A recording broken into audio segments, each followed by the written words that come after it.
We have a special guest here that I'd like to introduce. We have Tim Bedell here from Southern Routt County High School. They're at Oak Creek, Colorado, right? Homegrown individual here. Before I introduce more about Tim, I'd like to mention that my name is Ben Berlinger, and I'm the standing committee chair for the Colorado Section SRM Youth Activities Committee. And so that brings me to why Tim is here.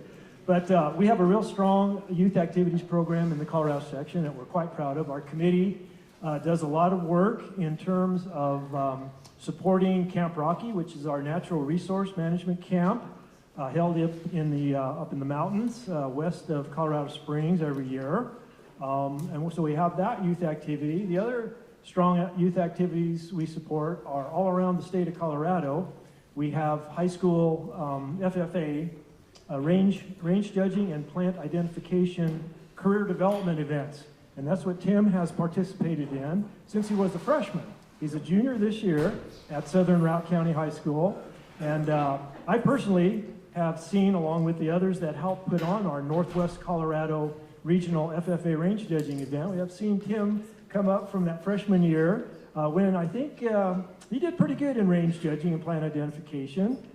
Then his sophomore year, he took first place at the Northwest Colorado Regional contest, and then this last year as a junior, he also took first place and scored very, very high, I think.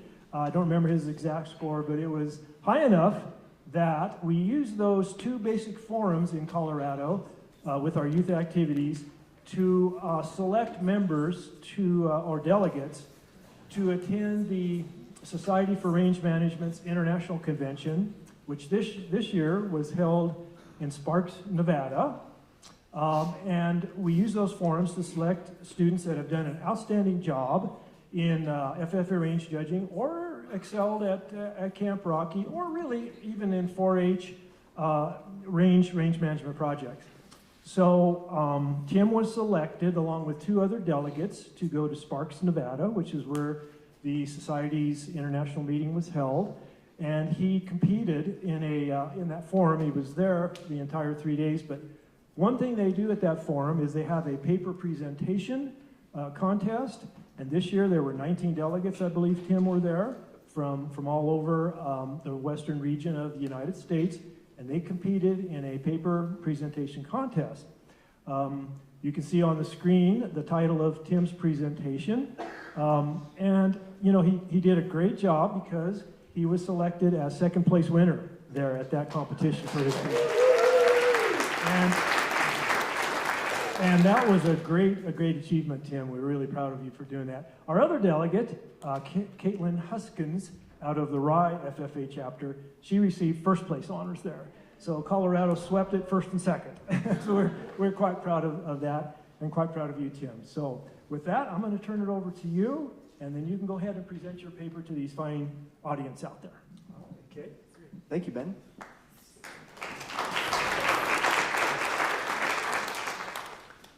Alrighty.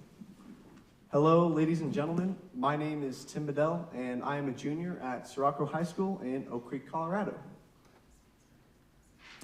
I will begin by introducing you to Routt County and Smooth Brome before talking about the advantages of Smooth Brome, the disadvantages of Smooth Brome, some common management practices, and management practices at Marabou Ranch before wrapping it all together with a conclusion. Routt County is located in the semi-arid Rocky Mountains of northwest Colorado. Routt County receives most of its precipitation in the form of snowfall during the winter, with little to no precipitation during the spring and summer. Due to the shortage of precipitation during Routt County's short growing season that averages 90 days, producers often utilize smooth brome. Bromus inermis, commonly known as smooth brome, is a cool season perennial grass that was introduced to the U.S. in the 1880s and currently grows almost all over North America. Smooth brome is highly palatable before going to seed in the fall. However, it becomes less palatable after it goes to seed due to the buildup of lignin in the plant. Smooth brome is highly palatable for cattle, sheep, and wildlife, which is why ranchers in northwest Colorado often bale smooth brome for hay. However, smooth brome is invasive and can quickly take over an ecological site which can lead to a decrease in biodiversity. An invasive plant species is defined as one that is non-native and whose introduction is likely to cause environmental harm. Smooth brome can be beneficial to cattle producers due to its high productivity, drought tolerance, and hardy nature. However, its invasive nature threatens native rangelines, but we found it can be managed in order to allow native plants to grow and in turn benefit the rangeland as a whole. So let's discuss some of the advantages, disadvantages, and overall impact that smooth brome has on range sites. Compared to other introduced grasses such as timothy, smooth brome is quite drought tolerant and provides good feed for livestock. During drought years, it would be beneficial for producers to utilize smooth brome as it would require less water than other introduced grasses. Native grasses are more drought tolerant than smooth brome. However, many of the native grasses of Routt County do not produce as much seed as smooth brome does. Indian ricegrass is one of these natives that is highly palatable for livestock and wildlife and quite drought tolerant. However, Indian ricegrass, being a bunch grass, won't withstand summer-long grazing like smooth brome will due to its strong rhizomatous growth. Western wheatgrass is another native grass that is moderately palatable for livestock and wildlife and very drought tolerant. Unfortunately, western wheatgrass does not have the same production capabilities of smooth brome. According to Kansas State University, well-managed smooth brome can yield from 300 to 1,000 pounds of seed per acre. In comparison, western wheatgrass only yields about 75 to 150 pounds of seed per acre. Producers need to maximize the productivity of their rangelands as their pasture lands are often growing hay for the winter. In order to do this, producers often incorporate and utilize smooth brome on their rangelands in order to increase forage for livestock. Smooth brome is well adapted to thrive in the Rocky Mountains of Routt County, and producers are looking for a grass that can grow fast and withstand cold temperatures even into June and possibly July. In general, smooth brome can be advantageous for producers as it provides satisfactory forage quality and quantity while being more drought tolerant than other introduced grasses. However, smooth brome is invasive and can quickly take over an ecological site. This can lead to a decrease in biodiversity and a decrease in ecosystem functioning. This could be detrimental to forage production, as a single disease could wipe out the monoculture of smooth brome until native plants are able to regrow and take back the site. Native plants are vitally important as they provide forage for wildlife and livestock, habitat for pollinators, soil stability, and soil health. Native plants have evolved on ecological sites and are very resilient to drought.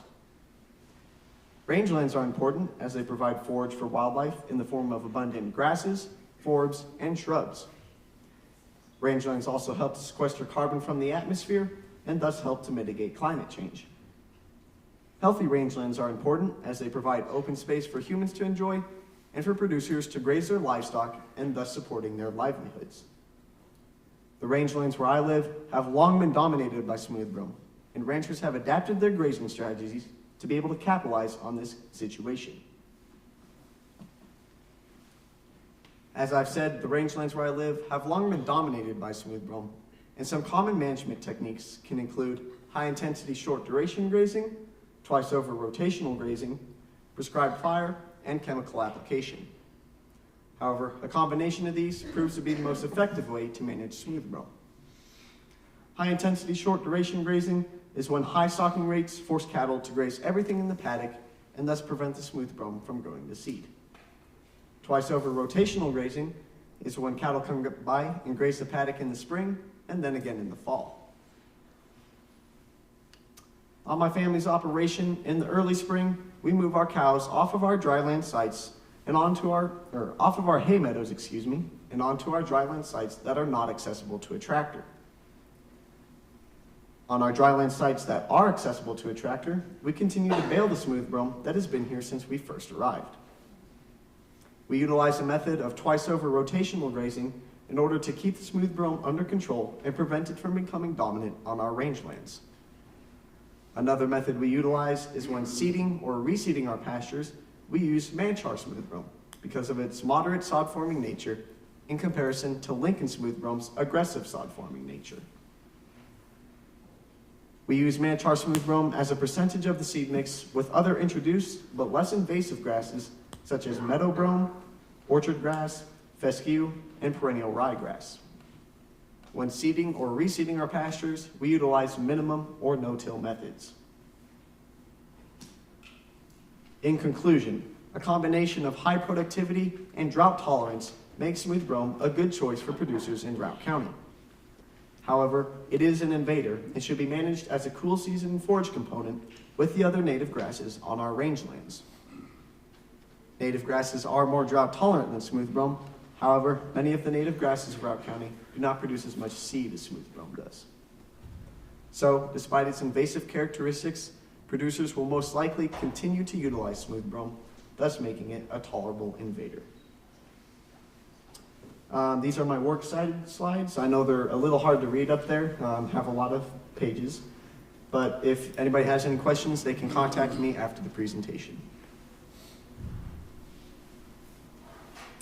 Thank you all for your attention. Hopefully you found this informative and interesting. And lastly, thank you all so much for your support. I had a blast in Reno. It was one in a lifetime experience, and I would do it 10 out of 10 times again.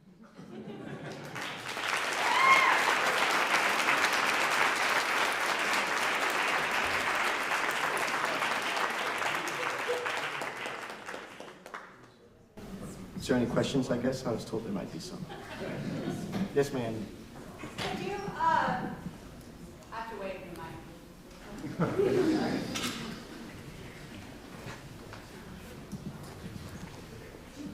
Thank you so much. Great presentation.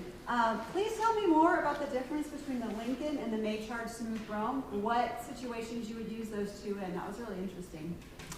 Alrighty. So on my family's operation, we utilize the Manchar smooth brome because, as I said, it's not less invasive, but its sod forming capabilities it's not as aggressive of a sod former as Lincoln is. And we use this on our dryland pastures because we interseed with other grasses, and we don't want the smooth brome to take over immediately and crowd out all the other grasses. Our stands on our dryland sites are quite old, and therefore the smooth brome is not quite as viable, and it's not as vital as it was when it was younger. But yeah, Lincoln smooth brome, I know that it's used kind of in southern, more warmer climates, and then the Manchar smooth brome I do know is used in the higher, more colder, high altitude climates. Did that answer your question? Yeah, that was great. Can you tell me, what are you interseeding that Maychar with? We're interseeding it with meadow brome, orchard grass, perennial ryegrass, or the variant is tetraploid perennial ryegrass, and tall fescue, I believe. Thank you. Alrighty. All right, thank you all so much.